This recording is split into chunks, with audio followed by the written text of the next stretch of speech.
حامی این ویدیو آریامدار ارجمند.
سلام، وقت همگی بخیر. امیدوارم حالتون خوب باشه، اوقات خوبی داشته باشید.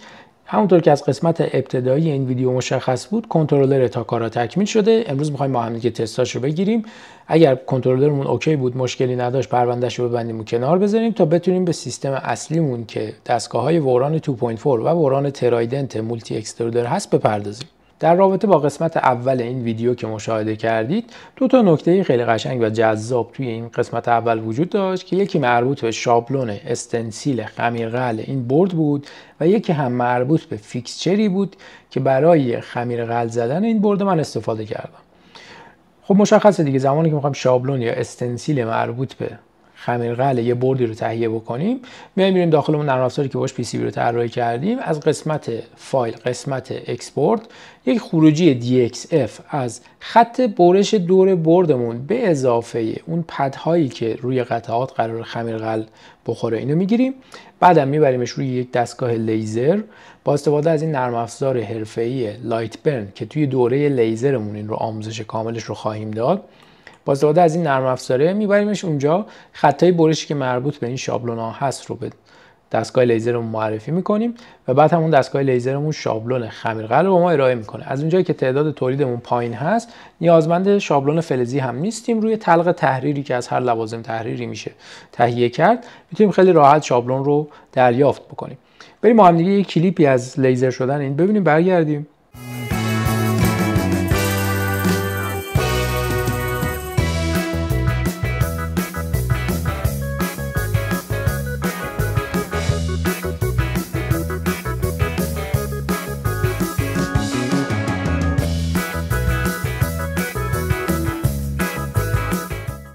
مورد دوممون هم مربوط به این فیکسچرهایی بود که استفاده کردیم تا بتونیم به راحتی خمیرقل رو روی بردامون قرار بدیم و در هر دو سمت بردامون لحیم کاریش رو انجام بدیم. طبیعی از دفعه اول این که این کار انجام دادیم، از اونجایی که سمت دیگر برد ما خالی هست و هیچ گونه قطعی وجود نداره، این فیکسچر ما یه ارتفاع کمتری داره. دفعه دومی که ما این کار انجام میدیم، از اونجایی که سمت دیگه بردمون قطعات رو نصب کرده بودیم، هم باید ارتفاع این فیکسچر رو زیادتر می‌کردیم که اون قطعات در جای خودشون بشینن و هم باید یک لبه هایی رو در نظر می گرفتیم، توش رو خالی می کردیم که بتونیم اون بردی که داریم جا می زنیم رو توی ارتفاع صحیح در نظر بگیریم که هم سطح این فیکسچرمون بشه تا خمیرقل بتونه به صورت یک نواخت و به صورت درست روی این بردمون قرار بگیره. اگر برگردید و قسمت ابتدایی ویدیو رو مجددا تماشا بکنید می‌بینید که با استفاده از این دو تا قطعه‌ای که طراحی سه‌بعدیش رو توی نرم افزار فیوژن 360 انجام دادیم، خیلی ساده و راحت است و پرینتش رو با استفاده از دستگاه پرینتر سه‌بعدیمون انجام دادیم که آموزش طراحی و پرینت رو هم در دوره پرینتر سه‌بعدیمون ارائه کردیم. در دوره لیزرمون هم قراره در نرم افزار لایت پن رو به شما آموزش بدیم که شما بتونید برش و حکاکی مختلف رو انجام بدید. می‌بینید که با دوره ها و آموزش‌هایی که ما در خدمت شما گذاشتیم میتونید یک کارگاه فنی مونتاژ رو حتی برای خودتون راه بندازید و با مونتاژ بردهای الکترونیکی ازش کسب درآمد بکنید. فقط این یه آیتمی هست که ما میتونیم با دستگاه‌های لیزر و دستگاه پرینتر سه‌بعدی انجام بدیم. بی‌نهایت کار هست که ما میتونیم با این دستگاه انجام بدیم، با توجه به خلاقیتمون کسب درآمد خیلی خوبی داشته باشیم. از موضوع اصلی دور نشیم، بریم می‌خوایم امروز بردهای مربوط به تاکارا رو تست بکنیم. دو تا دونه برد رو من الان آوردم تا با هم دیگه تستشون رو انجام بدیم. یکی این بردی هست که با استفاده از پورت USB در لبه بردمون من ارتباطش رو برقرار کردم. این برد رو در حالت USB تست می‌کنیم. یه دونه برد هم که به صورت کامل هست و در مرحله قبلی شما این برد رو مشاهده کردید. این برد رو از طریق ارتباط کنباسی که اینجا وجود داره روی کنباس قرار با هم دیگه تست بکنیم. میریم با هم دیگه تستامون رو داشته باشیم. اگر این کنترلرمون عملکرد مناسبی داشت که ما این بخش مربوط به ویدیوهای تاکارا رو کلا جمعش میکنیم و به اتمام میرسونیم.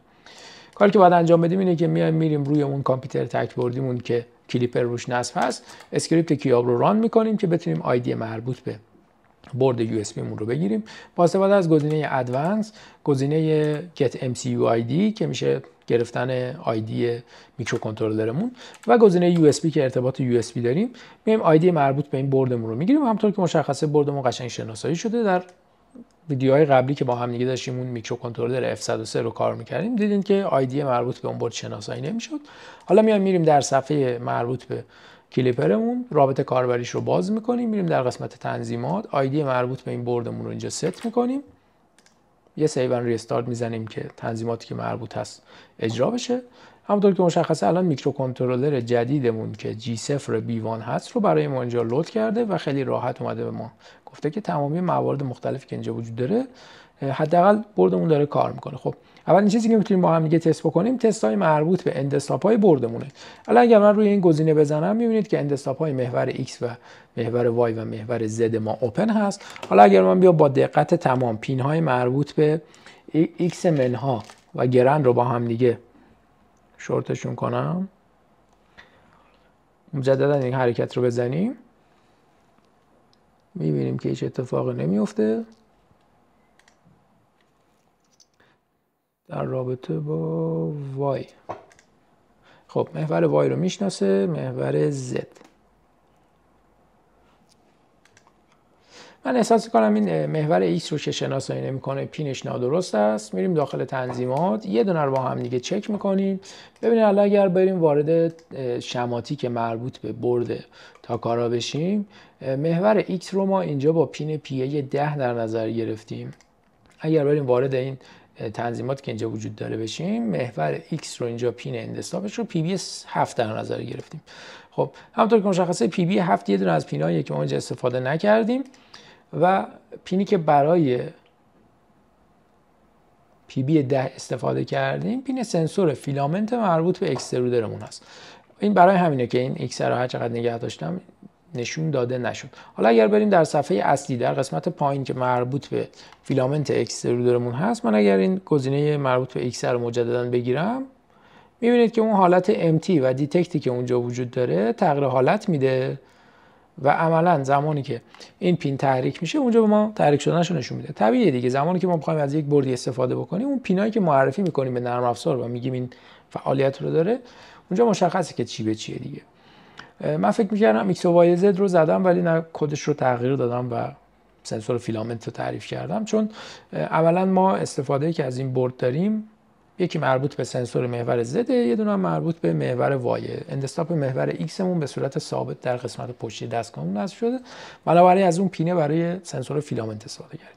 خب در این صفحه اصلی که مربوط به این قسمت هست، یه سری اطلاعات اومده به ما ارائه کرده که شما با این اطلاعات آشنایی دارید. برای اینکه بتونید بخش‌های مختلف این برد رو تست بکنیم، میتونیم از این اطلاعاتی که اینجا وجود داره استفاده بکنیم. خب طبیعیه دیگه، با توجه به اینکه یه سری از بخش‌های برد الان متصل شده به درستی داره نمایش داده میشه، یه سری از بخش‌های برد هم که متصل نیست و حالا رو هوا وله، مثل این دمای اکسترودر که چیزی بهش متصل نیست دیگه. این پین مربوط به اکسترودر است، پین مربوط به اکسترودر اون الان خالیه چون چیزی بهش وصل نیست.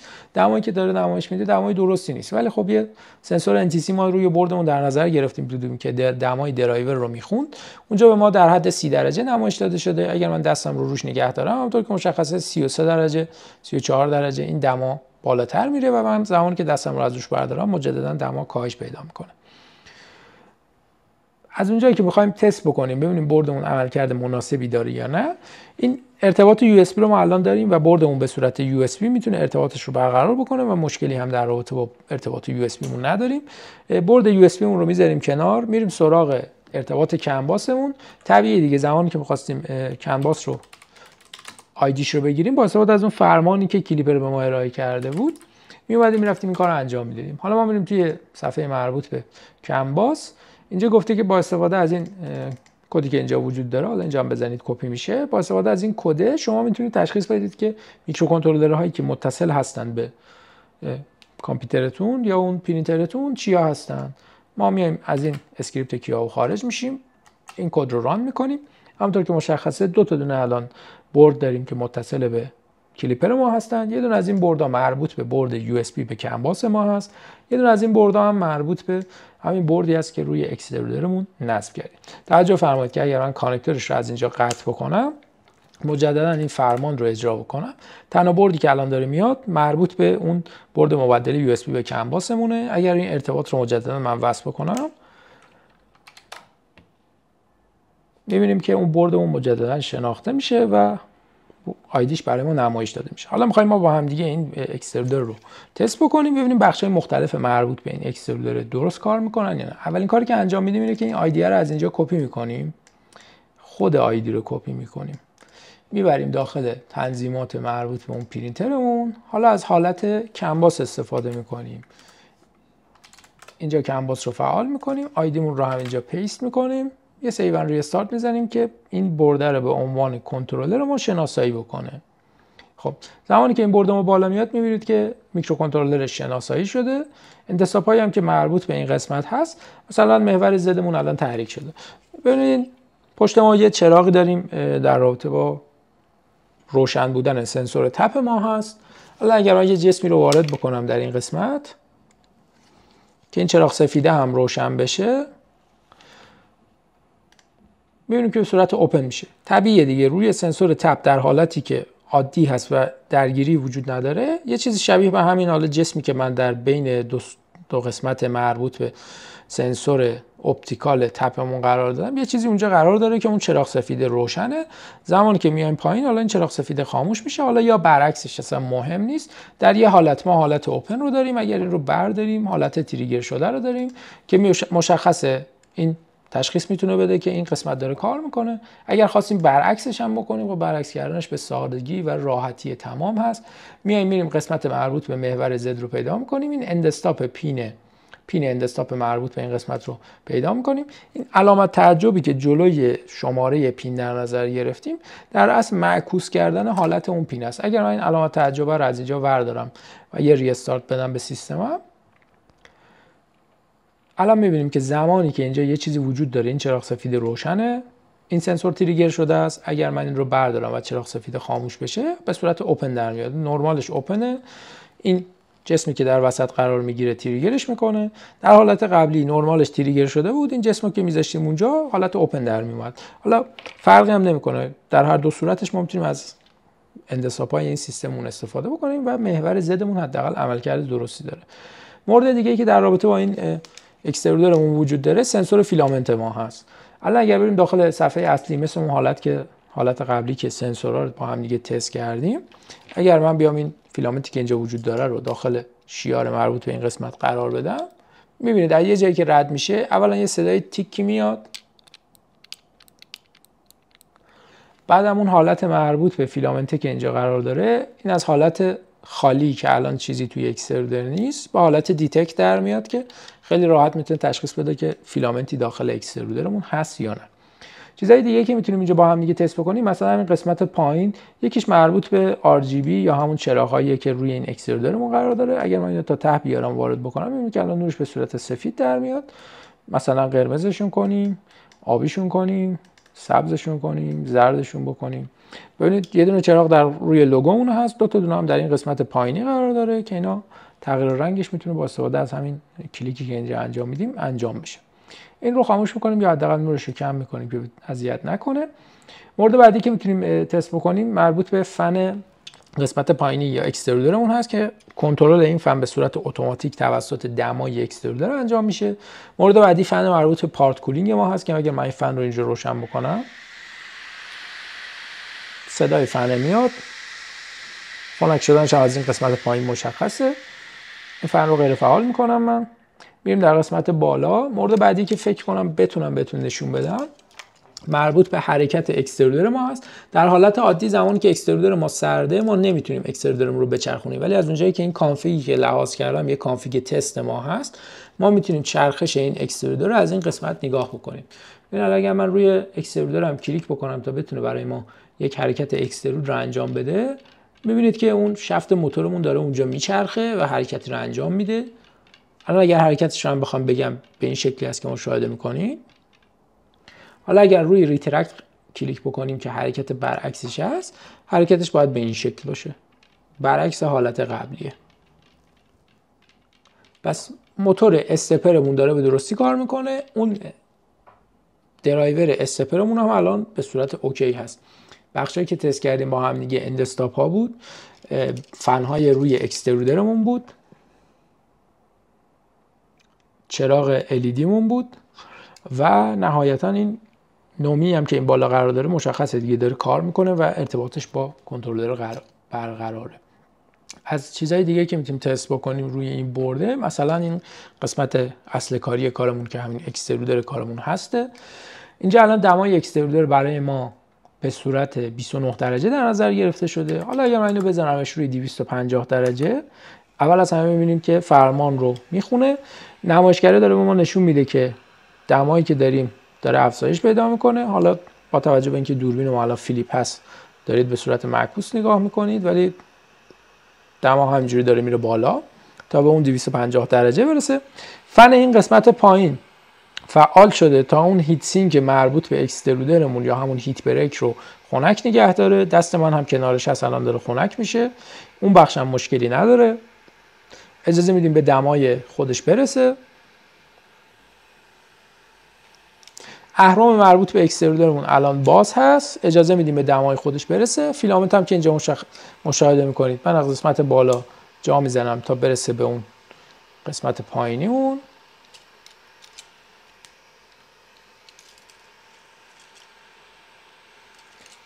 جا بخوره خوبه. بله، این قسمت پایین اگر مشاهده بکنید میبینید که این فیلامنتمون داره بیرون میاد.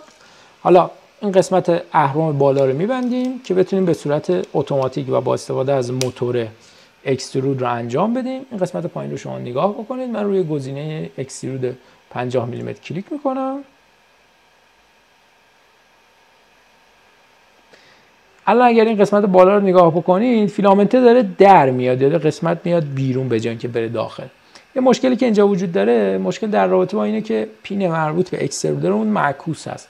حالا ما فرض رو بر این میگیریم که روی گزینه ریترکت کلیک بکنیم و فیلامنت رو به داخل هدایت بکنیم. در اصل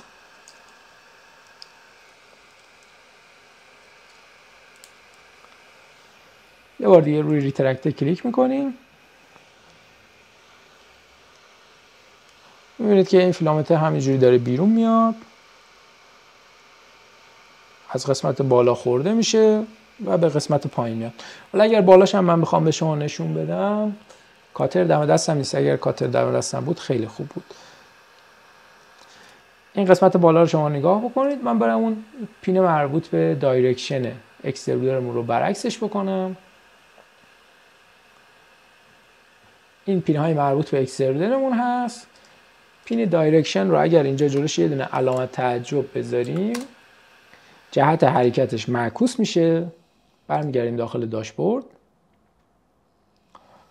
دما رو میزنیم 250 درجه.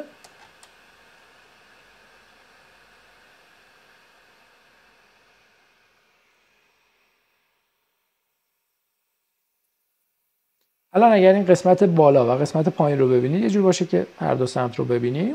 این قسمت بالا رو من با دستم شکوندم که مشخص بشه رو به سمت پایین داره حرکت میکنه. این پایین هم مشخصه که فیلامنت داره بیرون زدگی داره، مشخصه که فیلامنت داره میاد بیرون. الان اگر روی گزینه اکسترود کلیک بکنیم میبینیم که از این قسمت بالا میره تو و از این قسمت پایین هم میاد بیرون.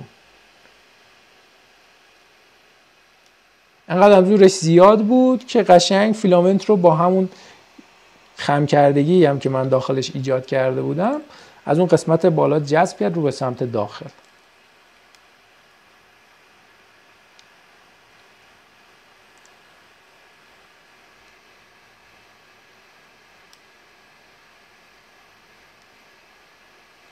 این اکسترودرمون رو دماش رو کم میکنیم و میذاریم خنک شه. این همینجوری داره میخوره. میذاریم خنک شه. بریم ما هم دیگه شماتیک رو نگاه بکنیم ببینیم بخش‌های مختلف شماتیکمون چیزی داشت که جا افتاده باشه و ما تست نکرده باشیم. خب این قسمت مربوط به شماتیک ما هست. کانکتورهای ورودی و خروجی USB و کن رو با هم دیگه تست کردیم. اکسترودر ما دماش اوکیه. هیتر اکسترودرمون هم داره فعالیتش رو به درستی انجام میده چون داغ شد و فیلامنت رو برای ما ذوب کرد. همونطور که مشخصه این فیلامنت ذوب شده یکی از قسمت پایین داد بیرون.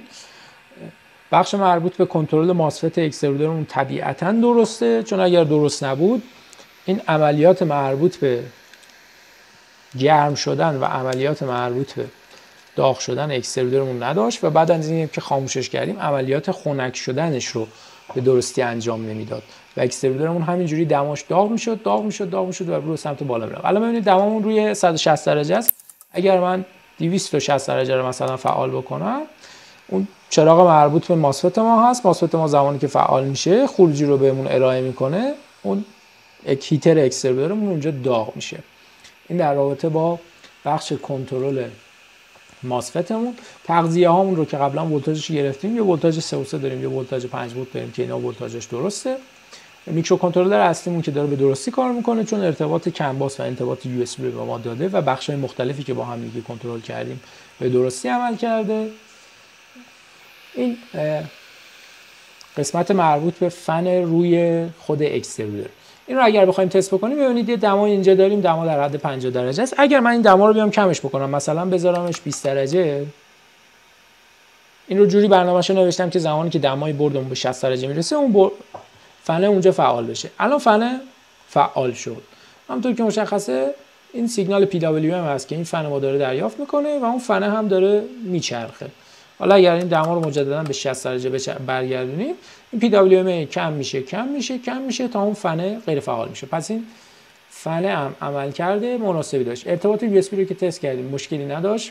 پورت پروگرامینگش رو هم تست کردیم چون من پروگرامش رو انجام دادم و بوردها پروگرام داره. اینا رو هم تستش انجام دادیم. اینجا یه دونه دکمه ریست داریم روی این قسمت بالای این سلفه یه دونه دکمه ریست داریم. اگر من این دکمه ریست رو بزنم بردمون باید خاموش بشه. همونطور که از صدا مشخصه بردمون خاموش شد و الان توی صفحه کنترل این بردمون هم به ما میگه که ارتباط هم با میکروکنترلر قطع شد. Lost communication with MCU. اگر ریستارت فرمور بزنیم مجددا برمیگرده و ارتباطش رو برقرار میکنه. دکمه ریستمون هم کار میکنه. این ورودی ها و خروجی ها هم که با هم دیگه چک کردیم. درایور 2225 هم که روی این برد قرار داره درایور 2225 رو هم چک کردیم. متاسفانه فوتپرینتی که من برای درایور TMC 2240 در نظر گرفتم فوتپرینت بزرگی هست. QFN 56 اگر اشتباه نکنم QFN 32 QFN 32 دو تا حالت بزرگ داره و کوچیک داره. من اشتباهاً بزرگه رو انتخاب کردم و درایورمون روش جا نمیشه ولی 2225 که پکیجش درست بود و توی مونتاژ ازش استفاده کردیم اوکی بود. بخش بعدی مربوط به سنسورهای شتاب سنج LIS 2DH و LIS 3DH. الان می‌خوایم با هم این دو تا رو هم تست بکنیم. ارتباط کنمون هم که مشخصه دیگه از اونجایی که ارتباط برقراره و کنمون داره کار میکنه ارتباط کنمون هم مشخصه. اندساپا رو با هم دیگه چک کردیم، سه تاشون اوکی بود، مشکلی نداشت. این خروجی هم که مربوط به قسمت جلویی هست، هم نومی ما داره کار میکنه، هم فن بالا، هم فن پایین، هم LED هایی که مربوط به این سیستم هست، همه دارن کار میکنن. پس اون قسمت هم مشکلی نداره. فقط برسیم به این شتاب سنج هایی که اینجا داریم. برای اینکه ما بتونیم شتاب سنج هایی روی این بردار رو چک بکنیم، نیازمند اجرا کردن این فرمان اکسلرومتر کوئری هستیم. زمانی که ما این فرمان رو اجرا میکنیم، مقادیر X, Y و Z مربوط به شتاب سنجمون رو میخونه. حالا اگر من این اکسترودرم رو حالتش عوض بکنم، میبینید که مختصاتی که مربوط به این اکسترودر وجود داره، این مختصات تغییر میکنه. پس هر سمتی من اکسترودر رو بگیرم، این رو فرمانشو بدم، این یک مقادیر جدید رو برای من میاره که مشخص میکنه این سیستم داره کار میکنه. حالا اگر من اینو بذارمش زمین و این فرمان رو 2 بار پشت سر هم دیگه اجرا بکنم، میبینید که مقادیری که میاره مقادیر یکسان و بدون تغییری هست. پس شتاب سنج ما زمانی که ثابت مقادیر یکسانی رو به ما ارائه میکنه، وقتی تکون میخوره مقادیر متفاوتی رو به ما میده که مشخص میکنه که شتاب سنج ما عملکرد مناسب و درستی رو داره.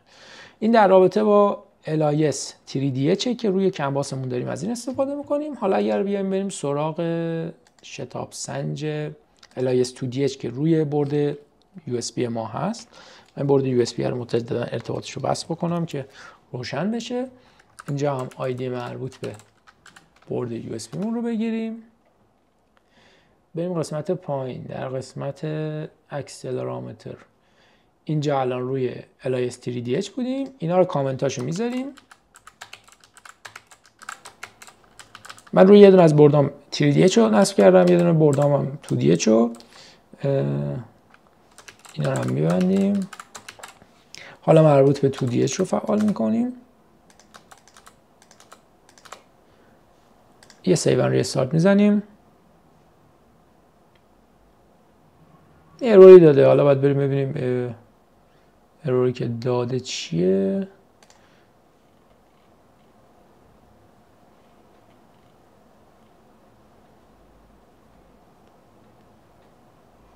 میگه این شتاب سنج درستی نیست. اینجا اگر بیایم بریم داخل کلیپر، اینا خورده ریزای کاریه دیگه. اگر شما خوشتون نمیاد وقتتون تلف کنید بزنید جلوتر. من فقط میخوام اینو پیدا بکنم ببینم این کانفیگ دیفالته. برای DW رو باید استفاده بکنیم برای اینجا. نه، فقط این قسمت آخرش DW، اینم DW. یه سیو اند ریستارت بزنیم. بسیار عالی. فقط یه دونه H باید با W تغییر میکرد. الان اگر همون فرمان ADSL کوئری رو مجددا اجرا بکنیم،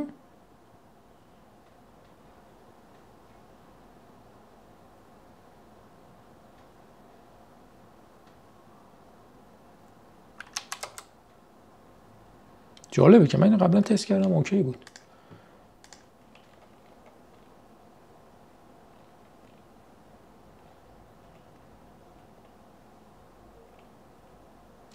شاید مدل W با H فرق میکنه، چون آی سی که ما خریدیم آی سی H. من چک میکنم، این قسمت ویدیوشو میکنم، چک میکنم. خب همونطور که مشخصه اینجا ما سنسور LIS 2DH داریم با سنسور LIS 3DH. ما DW نداریم، DH داریم. کاری که انجام میدیم اینه که میریم داخل همین تنظیمات، بخش مربوط به شتاب سنج رو میاریم، این قسمت رو حذفش میکنیم فعلا. من کامنتش کنم که راحت تر اونجوری. رو اینترنت چیزی که خوندم 2DH و 3DH کدش یکسانه و برای 2DH هم میتونیم از همین کد استفاده بکنیم. سنسور اینیشیت یا INT رو هم نمیخواد، هرچند که ما سخت افزاری سیمش رو کشیدیم. این رو سیوش میکنیم.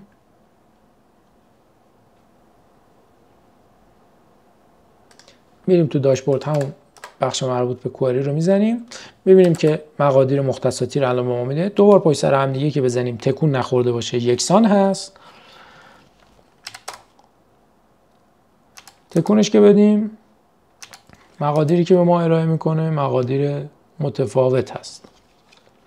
حالا اینوری بگیریمش یه چیزی رو به ما میده، اینوری بگیریمش یه چیزی رو به ما میده، اینوری بگیریمش یه چیزی دیگر رو. نه مقادیر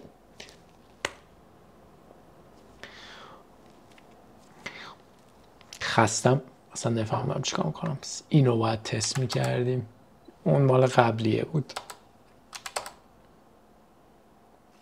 میبینید که این تکون که میدیم مقادیر مربوط به شتاب سنجه تغییر میکنه. مثلا میگم چرا تغییر نمیکنین، کدا رو داریم میزنیم عددا میاد شبیه هم دیگه است. این مال کنباسه بود که گذاشتیم کنار، اون تیری دیچه روی کنباس نصب بود. سنسور 2DH که پشت برده این مربوط به ارتباط USB مون بود. خب 2DH و 3DH هم هر دوتاش کد کانفیگش یکیه که چه بهتر، هر دوتا با یک کد ران میشه.